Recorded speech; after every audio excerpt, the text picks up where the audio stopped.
One of the most exciting things about electric cars is how they've taken the motor industry by storm and shaken up everything we thought we knew about car brands. It was once so common that the German brands ruled the roost. Mercedes, BMW, Audi, those were the ones that everyone wanted to go for. But now with electric cars, new brands are storming through like Tesla and Polestar.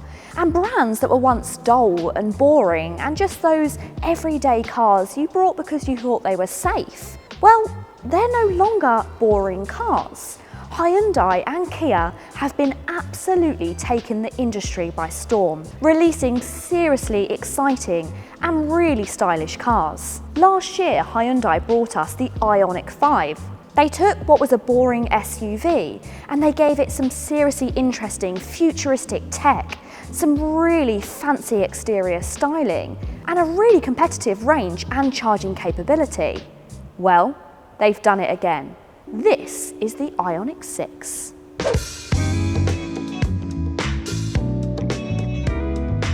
It's a brand new electric saloon car and it's an alternative to the likes of the BMW i4 and the Tesla Model 3.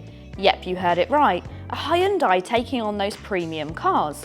And the best thing about it is I think it's got a really good chance. Well, if the figures are as they say they'll be. And that's that it will be offered with either rear wheel or all-wheel drive, along with a 77 kWh battery pack providing up to a rumoured 379 miles of range, 324 brake horsepower and 605 Nm of torque. Of course, it was so important to Hyundai to create a stunning and sleek, stylish model, but they also wanted it to be seriously economical and also have a really good drag coefficient figure, and they've achieved that. The IONIQ 6 has a figure of 0.21. Now, to put that into perspective, the Tesla Model 3 has a 0.23 figure, the Porsche Taycan a 0.22.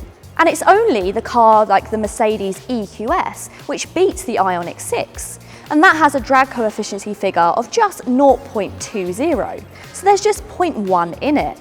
And that car's going to cost you nearly double than this one will. You can tell that they've really given it that stance which is so aerodynamic. You can almost image the wind kind of gliding over the top of it.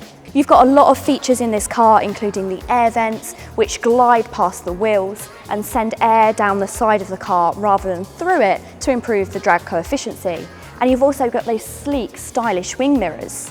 They might not be to everybody's taste, but they certainly serve a purpose. When images of the 6 were first released, it got people excited, because for one, it wasn't a crossover. Instead, it's a sleek 4-door coupe/saloon that looks more like a concept car than a production model, and quite a lot like, push, a German premium car. The Hyundai designer explained that one of the first things we notice on a car is its alloy wheels.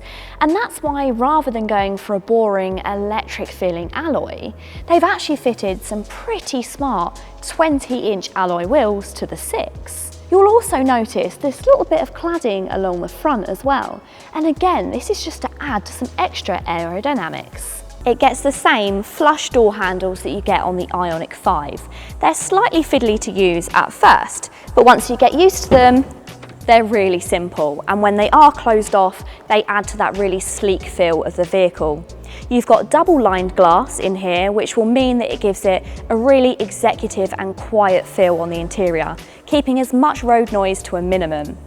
The only complaint I would have is it doesn't have frameless doors, which for an executive saloon just feels a little bit like a miss. But there's a reason for that, and that's so that it maximises the amount of space that you have. For example, when you come around to the rear, you can see that quite a lot of the door is here, but there's a reason for that, and that's because it gives you the maximum amount of space for getting in and out of the car. Plus, these doors open at nearly a 90-degree angle, so getting in and out is really easy. The exciting news is it can also use the same 350 kilowatt fast chargers as the IONIQ 5, meaning you can boost the battery from 10 to 80% in just under 20 minutes.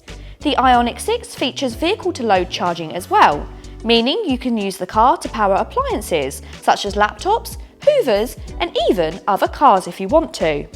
A saloon-style body shape is never going to be the most practical, especially with such a sloping roofline, but Hyundai have maximised the amount of boot space that you get inside the Six. As you can see, the boot opens nice and high, and it's also quite a wide opening as well. So loading items like suitcases in and out are never going to be as practical as a hatchback, but they're still pretty good. Officially, boot figures are not yet confirmed, but at nearly 4.9 metres long, it's a sizable 4-door saloon, around the same size as the BMW i4 or the Tesla Model 3, and should offer a similar amount of space. But there's no denying that Hyundai have gone for a little bit of style over practicality here. We're not blaming them. There are subtle and elegant creases in the body just below the rear lights. The gloss plastic inserts with grooved fins to bring back a hint of the N aggression.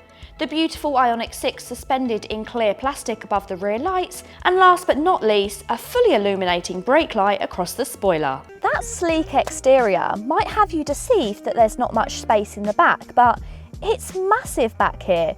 Yes, okay, the headroom's a little bit tight because of that sloping roof, but I've got loads of legroom. I've got plenty of space between the seats as well, and it's so comfortable. You've got this really nice vegan leather that just feels so high quality. I'd happily stay back here for a long journey. The interior is very reminiscent of the IONIQ 5, although it does definitely hold its own personality. The IONIQ 5 has that clear centre console which you can slide forwards and backwards. The IONIQ 6, however, has this solid centre console, which might at first seem a bit counterintuitive due to the fact that we've gotten so used to that extra space that you get, but it means it feels a little bit more like the executive saloons that we're used to. You've got centre storage for your phone for wireless charging. You've also got a nice amount of cup holders, a good amount of storage in the centre armrest as well, and then underneath there's lots of storage to pop bags and other items.